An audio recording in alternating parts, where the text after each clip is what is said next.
It's astonishing to think that Chinese President Xi Jinping has a net worth exceeding $1 trillion, yet he chooses a surprisingly modest lifestyle. Unlike many of his predecessors, he maintains frugal habits and avoids ostentation. But why does China's most powerful man choose to live this way? From his humble origins to his strict anti-corruption campaign, we'll explore the reasons behind this understated approach and how it influences China's future. Don't miss this fascinating analysis. But before we begin, please like and subscribe to the channel so you don't miss any new videos. Xi Jinping's humble origins. Before becoming one of the most powerful figures in the world, Xi Jinping came from humble origins in a modest, low-income Chinese family and even lived in a cave before reaching adulthood. These experiences greatly shaped the person and leader he became, and it's no surprise that he is so beloved by the Chinese people. Let's take a look at Xi Jinping's childhood. Imagine growing up in the heart of Beijing, the son of a powerful revolutionary leader, only to see your world turned upside down at the age of 10. That's how Xi Jinping's life unfolded. The Chinese leader was born on June 15, 1953. The son of Shi Zhongxun, a man of great political influence who rose through the ranks to become vice premier and a key figure in the Chinese Communist Party. But then the political winds shifted, and that's when the Xi family began to face hardship. He was essentially on his own. I believe his father had been placed under house arrest a few years earlier, leaving him practically a political orphan. Xi Jinping was the third child in his family with two older sisters, Zhao Chao and Anan. His life seemed secure in Beijing, but beneath the surface, China was changing, and that would also change the fate of the Xi family. In 1963, when Xi was just 10 years old, everything began to unravel. His father, once a respected political leader, was suddenly purged from the Chinese Communist Party and sent to work in a factory in a remote region. But why did the party turn against one of its own? The Chinese Cultural Revolution swept the country, ousting high-level intellectuals, civil servants, and anyone who didn't align with the Communist Party's hardline ideologies. For Xi, the revolution disrupted his education, as students were encouraged not to learn, but to rebel. The Xi family home was ransacked, and his sister Xi Heping was murdered. But that was only the beginning. Soon after, his father was labeled an enemy of the revolution and then publicly denounced, imprisoned, and humiliated. His mother, under immense pressure, was forced to turn her husband in. The once influential family was now living a nightmare. At just 15 years old, Xi had to make a momentous decision that would change his life forever. Would he stay in Beijing or heed the party's call to go to the countryside? On a cold January day in 1969, Xi embarked on a journey that was crucial in shaping his modest and thrifty character, which he maintained even after becoming a wealthy and powerful politician. That year, he left behind the bright lights of Beijing and found himself in the desolate village of Liangjiajie in Shaanxi province. Life there was brutal. The village was backward, impoverished, and far removed from the life he knew.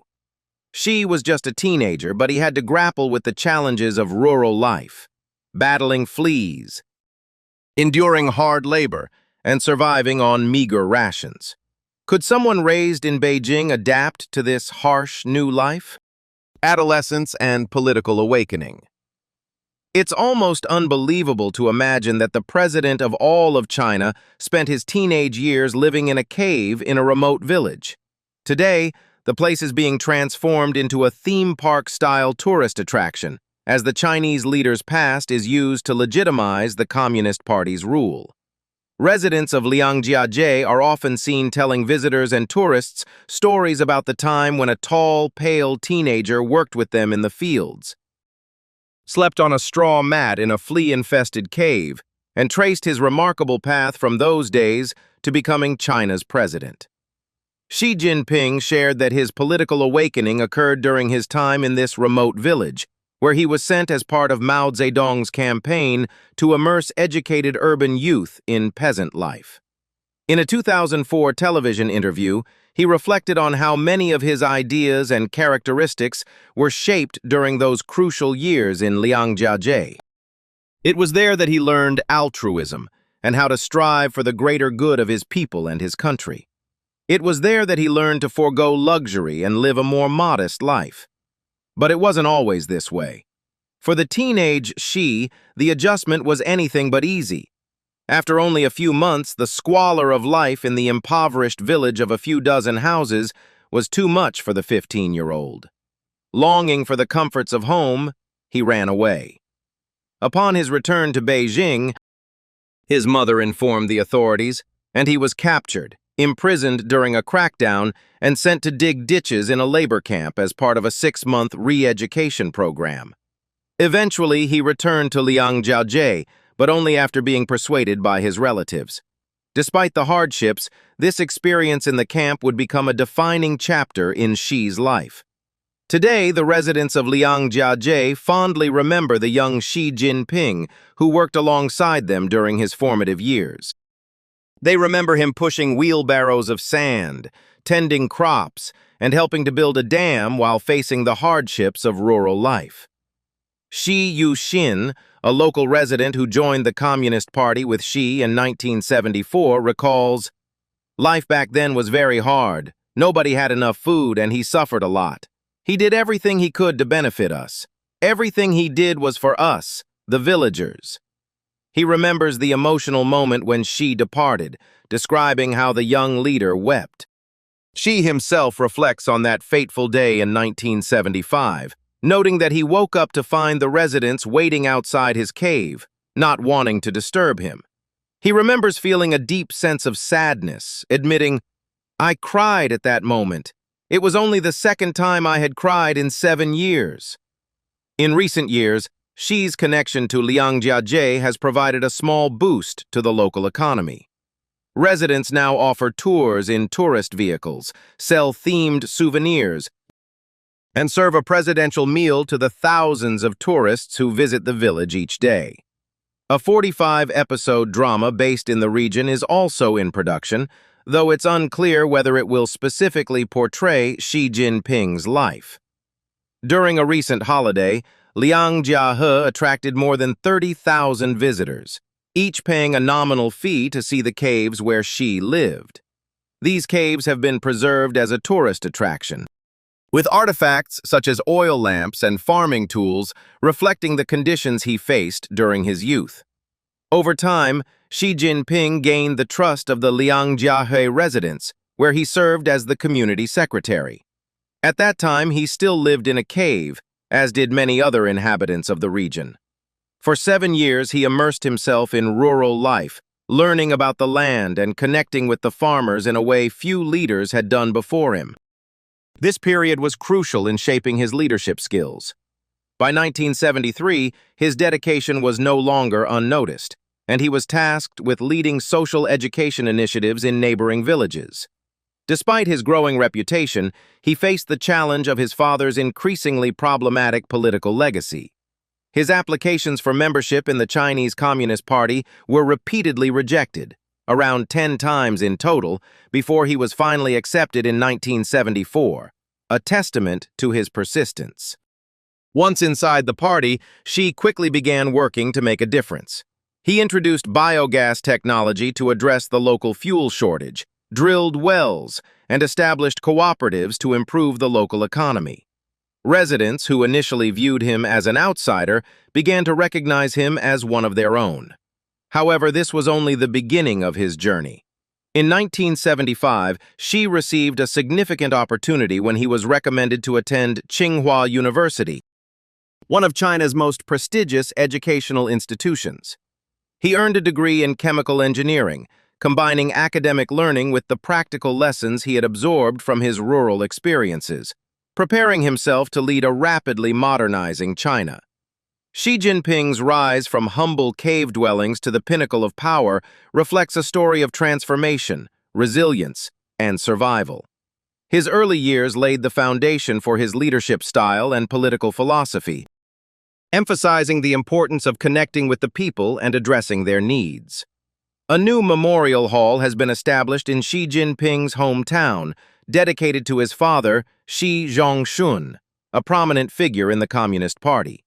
This initiative is part of a broader effort by the party to portray Xi as an ordinary person, especially in a climate where many citizens are frustrated with privilege, legions that their leaders enjoy.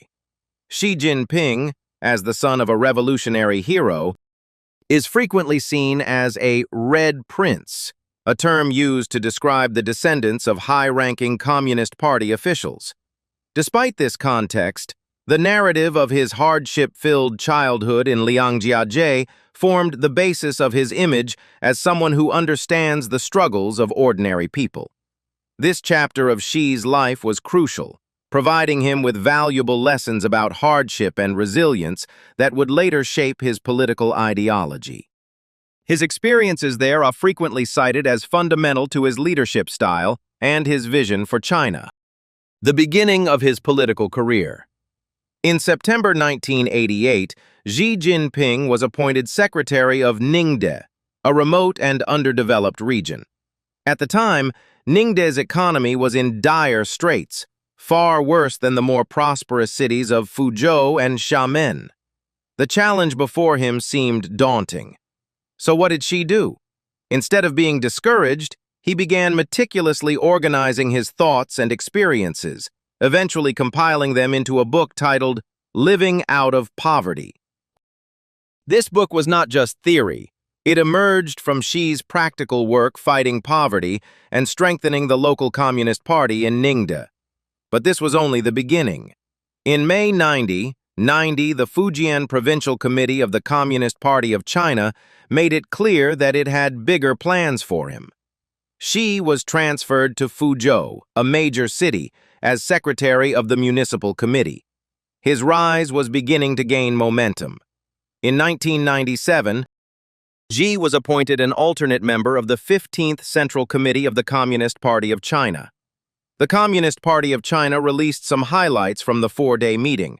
President Xi Jinping, also General Secretary of the party's Central Committee, delivered the speech on the work of the party on behalf of the Politburo. But soon afterward, an even bigger opportunity arose. In 1999, he was promoted to vice governor of Fujian, and just a year later, he assumed the top post of governor. During his time in Fujian, Xi's approach was strategic. He forged ties with Taiwan in the hope of attracting investment and encouraged the growth of the private sector. His vision for economic development was bold, but how far would it take him? The answer came in 2002, when Xi left Fujian for the neighboring province of Zhejiang. This was a major step forward. He was quickly assigned to important political roles, and eventually rose to the top post of Secretary of the Party Committee in Zhejiang.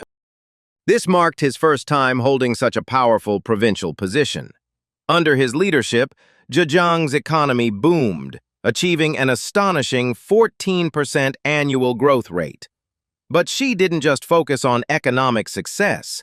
He also began to forge a reputation as a staunch anti-corruption fighter.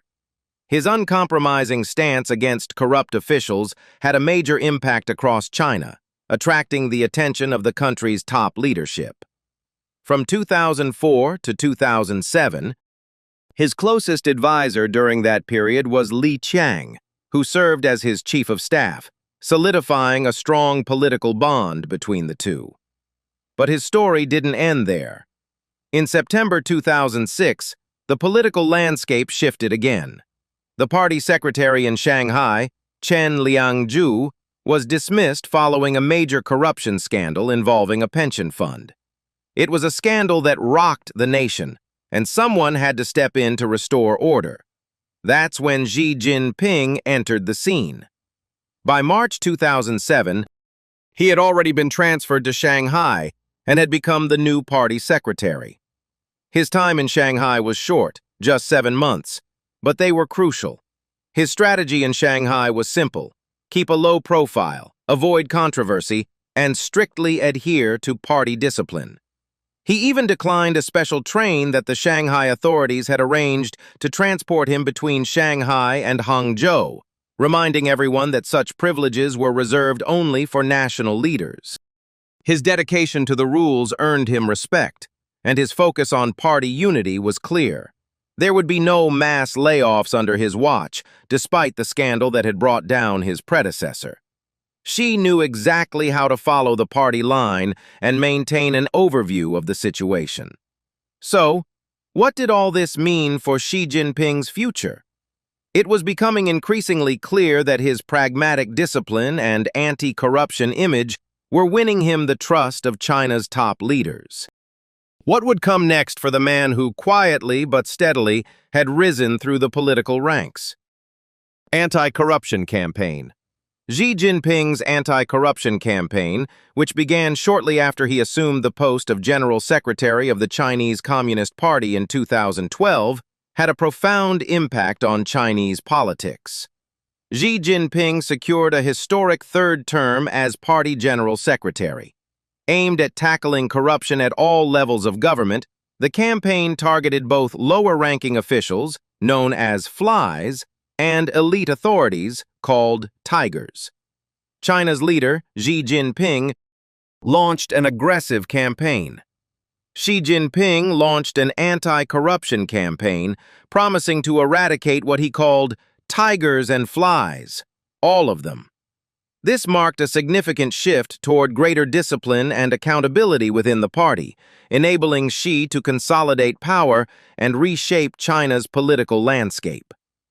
One of the most notable aspects of the campaign was the crackdown on luxury and extravagance among civil servants. Xi implemented stringent rules to curb excessive spending and ostentatious displays of wealth, reinforcing a message of humility and austerity within the party. The implementation of the 8-point regulation in 2012 established a clear framework, banning luxury travel, minimizing red carpet receptions, and reducing lavish ceremonies.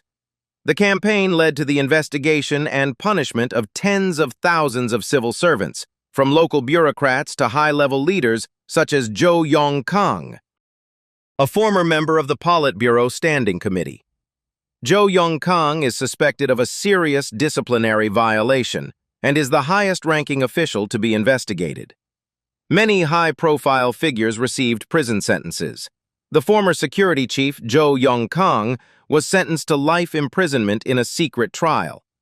Some officials even faced death sentences for serious corruption offenses. This approach not only instilled fear among potential offenders, but also allowed Xi Jinping to exert tighter control over the Chinese Communist Party, diminishing the influence of rival factions and further consolidating his power. Xi Jinping's anti-corruption campaign significantly transformed the political landscape in China. The widespread fear of investigations established a culture of caution among civil servants, leading to the dismissal or estrangement of numerous political elites. While the campaign was praised for restoring public trust in the government and reducing unnecessary spending, critics argue that it served as a tool for Xi to eliminate his political rivals, consolidate his authority, and enforce loyalty within the Communist Party. This consolidation of power became particularly evident when Xi eliminated presidential term limits in 2018, allowing him to extend his leadership indefinitely. Therefore, the anti-corruption campaign had a dual impact. It addressed real corruption problems while simultaneously strengthening his control over the party. His economic vision for China emphasizes high-quality, sustainable growth rather than unchecked expansion and the misuse of state resources by those in power. His administration is focused on transitioning from an economy based on cheap labor and exports to one that prioritizes domestic consumption, technological innovation, and environmental sustainability. China's state planner says that promoting domestic consumption will, in quotes, assume a more prominent position. Key initiatives such as the Belt and Road Initiative and the Made in China 2025 program highlight Xi's ambition to increase China's global economic influence while boosting innovation and reducing environmental impact. The economic recovery has been unstable. Long-term leaders in Beijing have been working to transform Asia's #1 economy with the Made in China 2025 plan. Xi Jinping's lifestyle is frequently presented as the epitome of modesty and discipline. State media often highlight his austere habits and rejection of excessive luxury, portraying him as a leader dedicated to China's future rather than personal gain. His adherence to the principles of the anti-corruption campaign, including restraint in extravagant habits, reflects his expectation that party members maintain the same commitment, leading by example. Let's see what people think about his austere and modest character. Xi Jinping's famous modesty. Xi Jinping has frequently been described as a modest leader in terms of his public persona and work ethic. Those who have interacted with him emphasize his down-to-earth and pragmatic approach. For example, his wife, Peng Liyuan, once remarked that at home, Xi doesn't present himself as a leader, but as an ordinary husband, highlighting his humility. This modesty extends to his professional life, as exemplified by his refusal of certain privileges, such as when he declined a special train while serving as party secretary in Shanghai, insisting on adhering to the rules. However, Xi's modest public image contrasts significantly with his level of political power. As China's leader, Xi has consolidated considerable power, eliminating term limits in 2018 and tightening control over various aspects of governance, reflecting a more authoritarian side. His strict enforcement of party discipline, his sweeping anti-corruption campaigns, and his emphasis on national pride showcase a leader who expects loyalty and demands respect. Therefore, while Xi may represent modesty on a personal level, his political leadership is marked by a centralizing and assertive style that wields immense influence. Xi Jinping's austere habits extend to the simplicity of his official residence as President of China. Zhongnanhai, a complex located next to the Forbidden City in Beijing, serves as the political center for China's top leadership, including Xi Jinping. The complex, while not ostentatious by modern standards, holds immense historical and political significance. Originally built during the Ming Dynasty, it assumed its current role as the headquarters of the Chinese Communist Party in the 20th century. While its architecture reflects traditional Chinese style with gardens, courtyards, and historic buildings, Zhongnanhai's importance lies not in luxury, but in its strategic weight. It has been the residence and workplace of generations of Chinese leaders. The complex is not open to the public, which reinforces its air of exclusivity and prestige. Zhongnanhai represents the continuity of centralized power in Chinese history, especially under the communist regime. Despite its conservative appearance, the political and symbolic value of the place stems from its rejection of modern luxury and its respect for Chinese culture and history. The enclosed and secure nature of the complex underscores the importance of those who live and work there, shaping China's destiny within its walls. Humility in Chinese culture. Xi Jinping's humility is, at its core, the result of a long-standing Chinese culture. Humility is a virtue deeply rooted in Chinese society and its religious traditions, such as Confucianism and Taoism. The three treasures, or three jewels of Taoism, are core virtues described in the Tao Te Ching, one of the foundational texts of Taoist philosophy. These virtues, which emphasize compassion, simplicity, and humility, reflect the key principles for living in harmony with the Tao, or the Way, the guiding force in Taoism. Although the term three treasures was later used in other contexts, such as Chinese Buddhism and traditional Chinese medicine, in the Taoist tradition, it represents a fundamental approach to life. The first of these treasures is compassion. Compassion is presented as a central virtue in Taoism because it is believed to be the source of true courage. In Chapter 67 of the Tao Te Ching, Lao Tzu describes compassion as the foundation of bravery. suggesting that one who shows compassion has the inner strength to face the world with kindness and empathy. This concept is similar to other Chinese philosophies, such as Confucianism, where humanity is emphasized as a central ethical principle.